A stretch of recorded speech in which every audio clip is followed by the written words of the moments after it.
la une de cette édition, le professeur Koné Moment, directeur général de l'Université virtuelle de Côte d'Ivoire, a émis ses vœux pour cette nouvelle année 2018.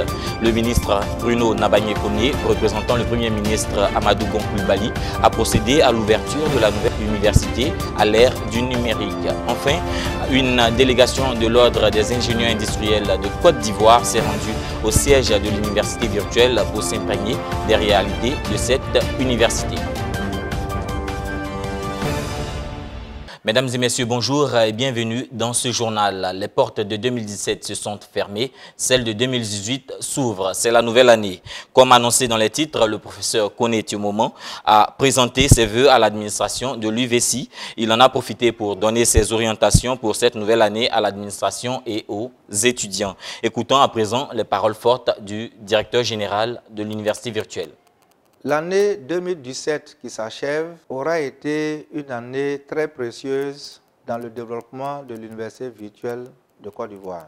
Ces efforts de démarrage ont été accompagnés par l'État qui nous a permis de recruter 23 enseignants afin de consolider les ressources pédagogiques existantes. Pour la nouvelle année 2018, nous souhaitons une bonne et heureuse année à tous. Une année faite de santé, de courage, de succès. À nos étudiants, nous souhaitons une année studieuse, une année qui leur permettra de valider toutes les unités d'enseignement, une année qui leur permettra de progresser dans l'entrepreneuriat. Nous souhaitons également une bonne et heureuse année à tout le personnel.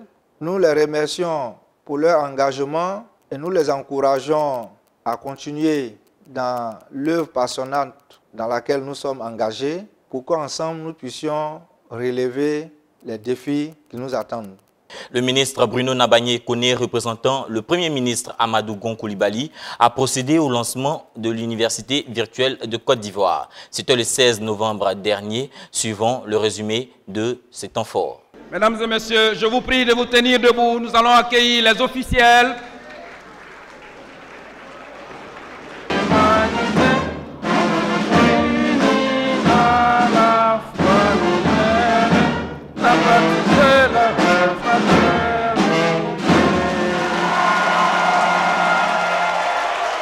Le gouvernement, sous l'autorité du Premier ministre, a mis en place une véritable politique d'intégration du numérique dans l'enseignement.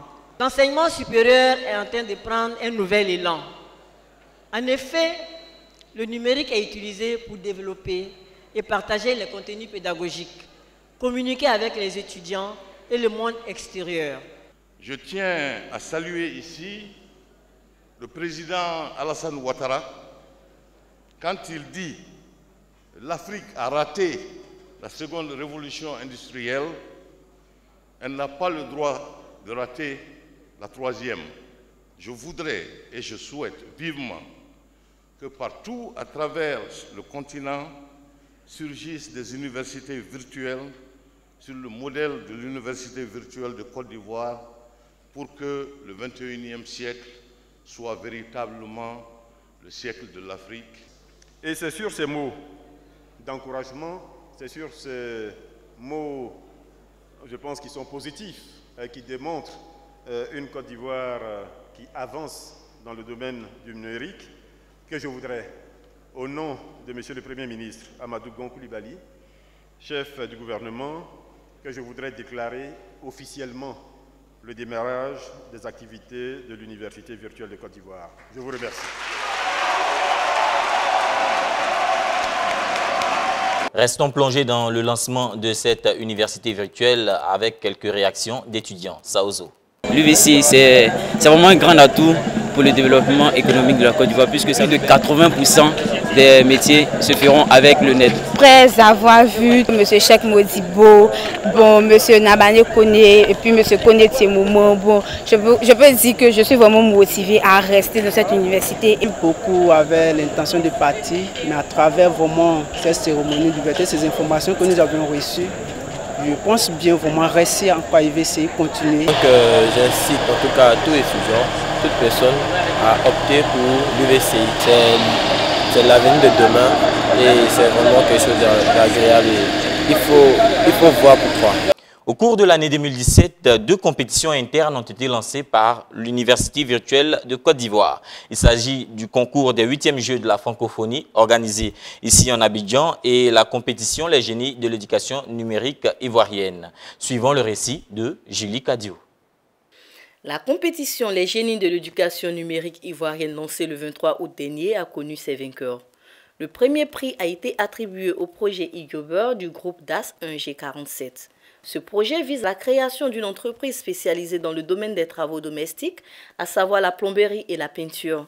Les 5 meilleurs projets ont été primés, 1 250 000 francs est la valeur à laquelle est estimé l'ensemble des prix reçus.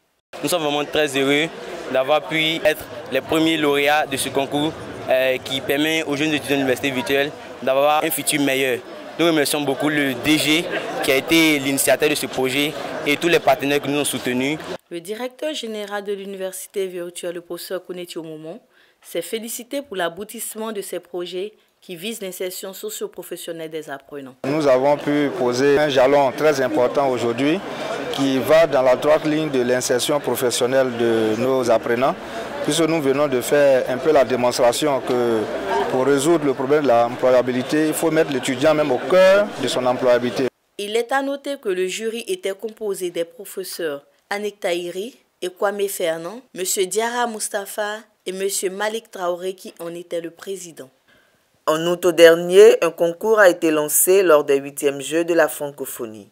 Il était question pour les étudiants de l'UVCI de créer des blogs afin de contribuer à la communication de l'événement.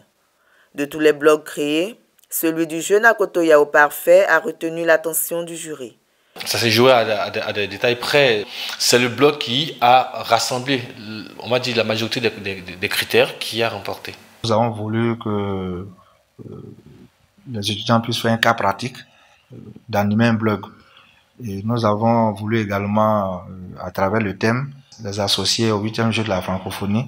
Il a été récompensé des mains du professeur Thiam, directeur de cabinet de la ministre de l'Enseignement supérieur et de la Recherche scientifique, pour son ingéniosité. C'est des journalistes en herbe. Parce qu'avoir son blog, déjà, c'est faire un peu de journalisme. C'est des possibilités d'emploi qui s'offrent aux meilleurs, sinon à la plupart des blogueurs. Franchement, je suis très heureux d'avoir eu ce prix parce que j'ai beaucoup travaillé pour ça. Je pense que je peux faire du blog mon métier et j'envisage continuer le blog que j'ai créé. Comprenant essentiellement les disciplines des 8e Jeux de la francophonie, les blogs des étudiants ont pris une part active dans la communication de ces Jeux. Une délégation de l'Ordre des ingénieurs et industriels de Côte d'Ivoire s'est rendue au siège de l'Université virtuelle de Côte d'Ivoire pour s'imprégner des réalités de cette université. Au sortir de cette rencontre, les 2 parties ambitionnent de créer un partenariat pour le plus grand bien des étudiants. Mabintou connaît. Relever les défis de l'insertion socio-professionnelle des étudiants, développer l'incubateur et promouvoir la politique documentaire à la bibliothèque virtuelle accessible à tous, tels sont les thèmes qui ont meublé les échanges entre l'Ordre des ingénieurs industriels de Côte d'Ivoire et l'Université virtuelle de Côte d'Ivoire lors d'une visite officielle le 21 octobre 2017. Nous sommes vraiment très heureux que nous ayons cette rencontre avec l'Ordre, une rencontre qui nous a permis d'expliquer toutes ces innovations au niveau du numérique éducatif que nous sommes en train de conduire pour le bénéfice de l'enseignement supérieur. Et l'Ordre nous a rassurés de son accompagnement. Nous pensons qu'avec cet accompagnement, nous pourrons développer beaucoup plus facilement l'entrepreneuriat de nos étudiants. Eugène Boifou, président de l'OICI, dit être séduit par le modèle pédagogique de cette université. L'université virtuelle a des acquis au point de vue documentaire, au point de vue de l'approche pédagogique, et on compte s'inspirer et avoir à disposition des membres de l'Ordre ces acquis-là. Et ensemble, on a convenu d'avoir ce partenariat-là, gagnant-gagnant entre les 2 structures. Il est à noter que l'OICI compte à son actif plus de 5000 membres qui pourraient mettre leur expertise au profit des étudiants. À présent, un mot sur l'orientation des nouveaux bacheliers 2017. Les bacheliers nouvellement orientés à l'Université virtuelle de Côte d'Ivoire pour le compte de l'année académique 2017-2018 ont été entretenus par l'Université Haute le 16 décembre 2017. Compte rendu de Saozo. Nouvellement affectés à l'Université virtuelle de Côte d'Ivoire, Les bacheliers ont pris part à 2 regroupements, les 28 octobre et 16 décembre 2017, à l'université Félix Houphouët-Boigny pour une prise de contact. Au cours de ces regroupements, ils ont été informés du modèle pédagogique de l'UVCI et de son fonctionnement. Je retiens qu'à l'université virtuelle, on n'a pas besoin d'amphi. On reste à la maison et avec l'Internet et des tablettes ou des smartphones, on peut avoir les cours et ça nous réduit le transport et puis bon, ça nous permet aussi de nous auto-former avec l'Internet et les formations qu'on aura à suivre. Il y a tout pour que l'étudiant soit à l'aise comme dans une université physique. Les enseignants nous ont rassurés concernant, parce qu'on avait de gros doutes. Les gens nous disaient que bon, c'était pas une bonne université, mais lorsque nous avons entendu ce que les enseignants nous ont dit, nous partons rassurés. Cette rencontre a été l'occasion de partager les avantages pour un étudiant inscrit à l'université virtuelle. Elle a permis de présenter toutes les étapes à franchir avant d'avoir accès au campus numérique. Voilà, c'est tout pour aujourd'hui. Merci de nous avoir suivis et bonne suite de programmes sur uvci.tv, le numérique à portée des mains.